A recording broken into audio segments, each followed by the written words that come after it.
Escute bem, garoto. Aproxime-se mais do fogo e não deixe o vento levar minhas palavras, porque o que vou te contar não é apenas história, é memória.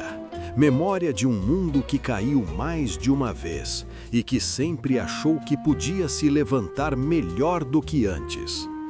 Os anos seguiram-se prósperos para quem estava recomeçando novamente do nada. E agora, com melhorias tecnológicas, os distritos foram mais bem protegidos. Imensas muralhas construídas formaram o ponto inicial da transformação daquele novo mundo. As torres de vigia eram altas como o orgulho humano, e as portas de ferro pesavam como as escolhas feitas pelos nossos antepassados. O comércio local cresceu como erva depois da chuva. Nômades cruzavam estradas antigas, poeirentas, trazendo sucata, ferramentas, pedaços de máquinas esquecidas, e junto com elas traziam histórias.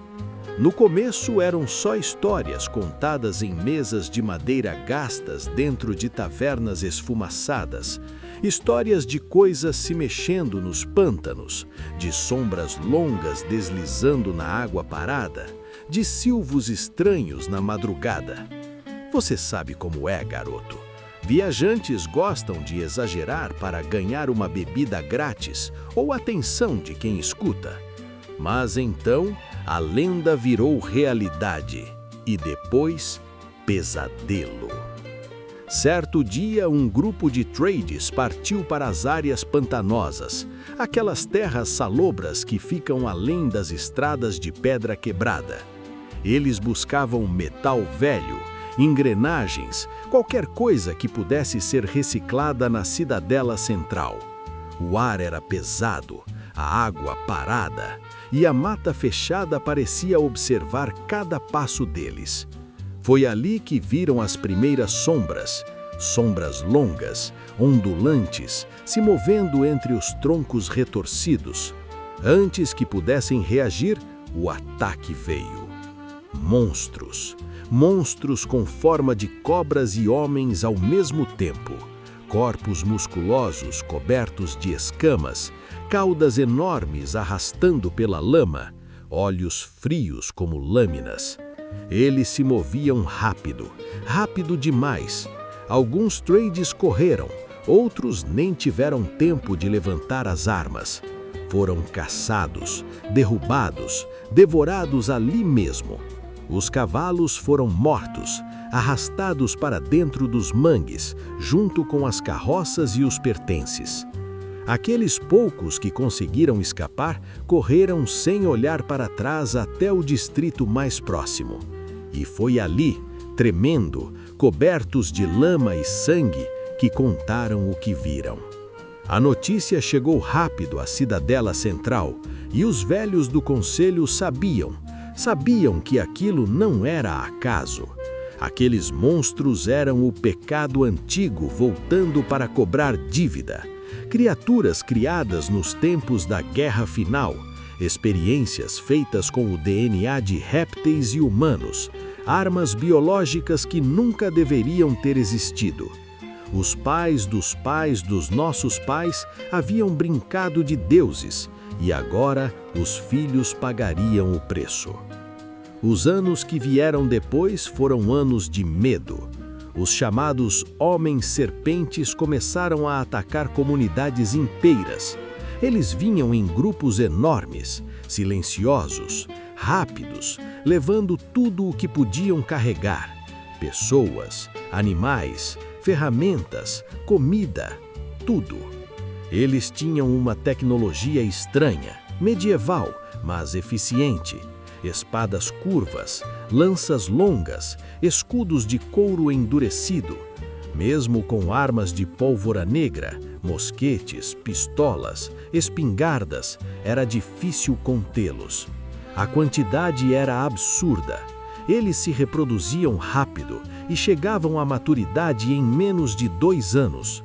Foram feitos para a guerra, feitos para lutar em grupos, e grupos não temem balas, porque sempre sobra alguém para continuar avançando. Muitas aldeias desapareceram, muitos campos ficaram vazios. As muralhas dos distritos passaram a ser a única proteção verdadeira. Lá de cima, os moradores assistiam, impotentes, as plantações queimarem, as carroças serem saqueadas, vidas inteiras destruídas em uma noite. Aos poucos, os grandes animais desapareceram. Cavalos, vacas, bois, tudo virou alimento para aquelas criaturas. As aldeias serpentes cresceram nos mangues, nas florestas, nos vales abandonados, crescendo como colônias intermináveis. Era apenas uma questão de tempo até que o resto da humanidade fosse apagado da terra. Mas então, a Cidadela Central reagiu. Usando engenharia reversa nas relíquias encontradas no abismo, estudando artefatos antigos com cuidado quase religioso, criaram algo novo. Primeiro, fortaleceram a Guilda dos Escavadores.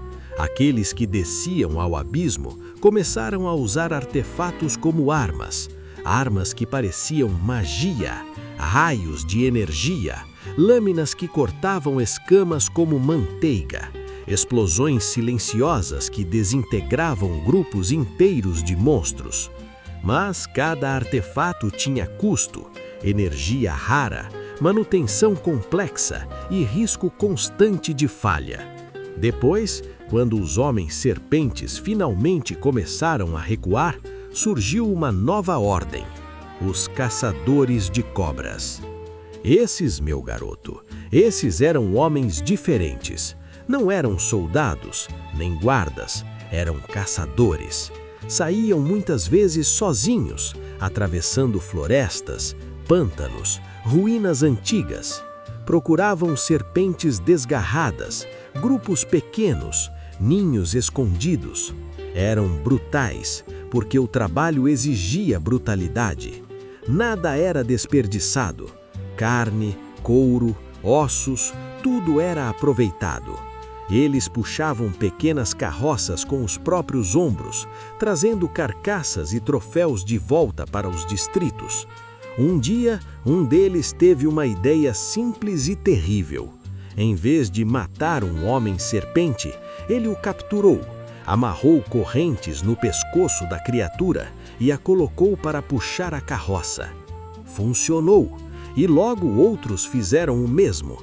Em pouco tempo, os homens-serpentes começaram a ser usados como escravos. Trabalhavam em pedreiras, puxavam cargas, carregavam madeira. Quando tentavam fugir, eram mortos na frente dos outros e processados ali mesmo. Carne, couro, ossos, tudo reaproveitado.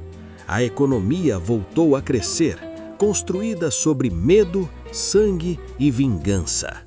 Mas as serpentes aprenderam rápido e começaram a fazer o mesmo com humanos capturados.